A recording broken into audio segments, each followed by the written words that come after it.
Welcome to Breaking Paradigms, a podcast where we talk about global perspectives on spatial planning in practice and theory, by Constanze Frech and Kusché.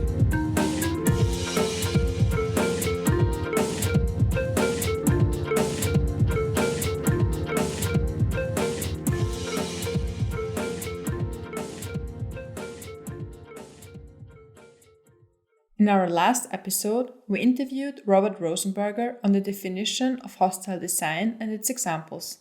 And today we're looking further into the international and historical perspectives of hostile design.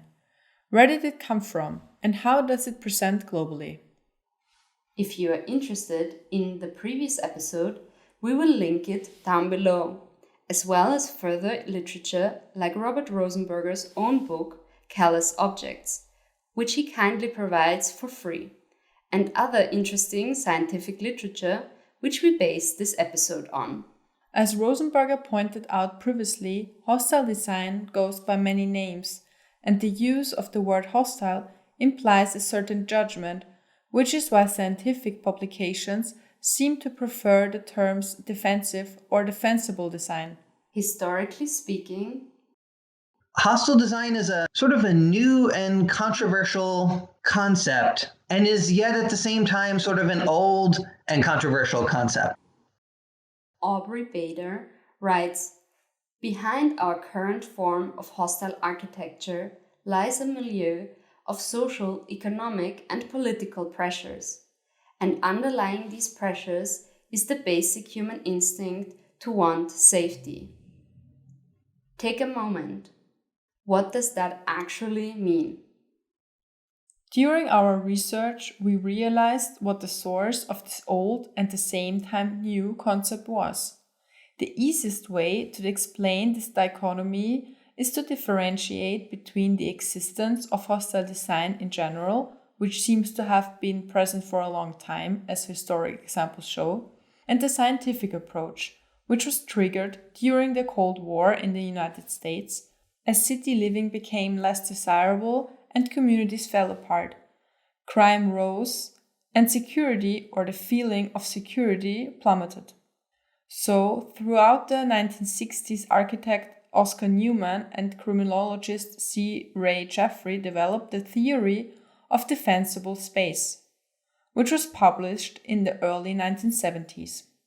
Newman and Jeffrey weren't the first ones to think about it, working scientifically on crime prevention through design.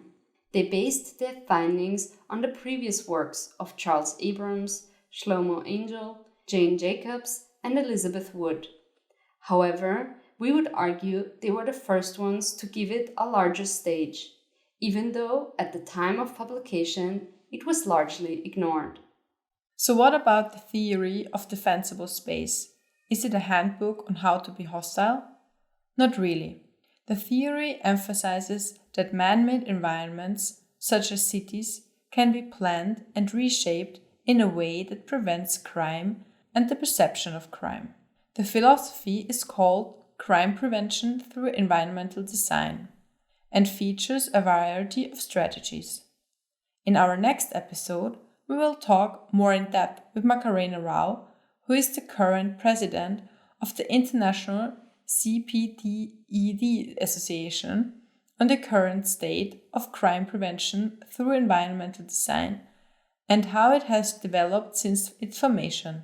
Modern hostile design, defensible architecture, and crime prevention through environmental design all share the same roots, as especially first-generation CPTED employed some measures that by today's standards would be considered hostile. As approaches are multifaceted, it is a tightrope walk between preventing severe crimes like robberies, rape, narco-trafficking, and other violent crimes, and hiding the problems of a society like poverty and its effects from those who are privileged enough to decide they do not want to face these realities.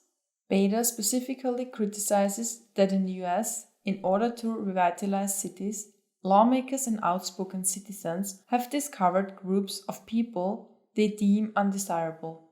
So in hopes of enticing more suburbanites back into the cities, they created spaces and policies to deter these undesirables. Internationally, city authorities aim to curb unwanted behavior or potential behavior as well. But is it the same everywhere? Macarena Rao told us in our interview, really more than the difference, more than in the north, in the south, for my perspective, is a difference from one borough to another. It's very funny. It has to do with social cohesion and the structure of the social network. Sometimes in a northern city, for example, in the United States, in Canada, we can find some neighborhoods that are super open because they have an incredible leadership there, and all neighbors are involved and engaged, and they practice barbecues, and they don't need to have a defensible architecture. But sometimes in the same city, very near, we have gay communities all around because they don't want to connect with the neighbor and they want to be super protected, but they don't understand that to be in a secure island doesn't mean necessarily that you are protected. What definitely also stays the same is the will to deter a specific group of people via the means of some type of restrictive measure which is supposed to antagonize the group and influence their behavior. As Starolis puts it seems that the focus is on keeping certain groups from existing comfortably within public spaces for a variety of reasons, with little concern for how these hostile interventions affect the space and its users as a whole. Generally speaking, we have deduced two main strategies for these measures within the scientific literature and newspaper articles: design and policy. Let's explain what we mean by that. Design is fairly easy to understand. We gave ample examples for different measures, from the armrests to the noise machines to the waste bins. All of them fall under the broad umbrella of design and can be found all around the world. The other type of restrictive measure is policy, creating laws, standards, and strategies that target specific groups. One example that showed this very well comes from Cape Town, South Africa. As many unsheltered people in the city depend on open fires to keep warm and rough sleeping, the city implemented a set of laws which makes starting a fire, rough sleeping in public spaces and cars illegal. The fines are set at about half of the median monthly income of a South African. Tom Heed, the author of the article, which we will link in the description, claims that this is directly aimed to incarcerate unsheltered people, as they have no means to pay fines that steep and therefore perpetuate the cycle of poverty. However, many places don't just have to create current or new policies. The Vagrancy Act of 1824 that hails from the UK, which bans people from sleeping out in the open air or in any disused buildings, is still in many penal codes around the world. As South Africa was occupied and colonialized by the British, they put this law in place and it still applies. South Africa is not the only country affected. Many UK laws are still in place in former colonies. However, the effects of these policies still affect poor and vulnerable communities to this day. However, these types of policies are not limited to one continent. Many countries in Europe, for example, still abide by discriminatory spatial policies initially meant to target the Romani diaspora, laws that to this day affect the lives of Romani and non-Romani peoples, especially those living in poverty. Lastly, sometimes it is not a law in specific, but a practice such as targeted police patrols and raids, like targeting areas where street children find shelter. With this example, you can see once more the difficult coexistence of hostile measures and crime reduction.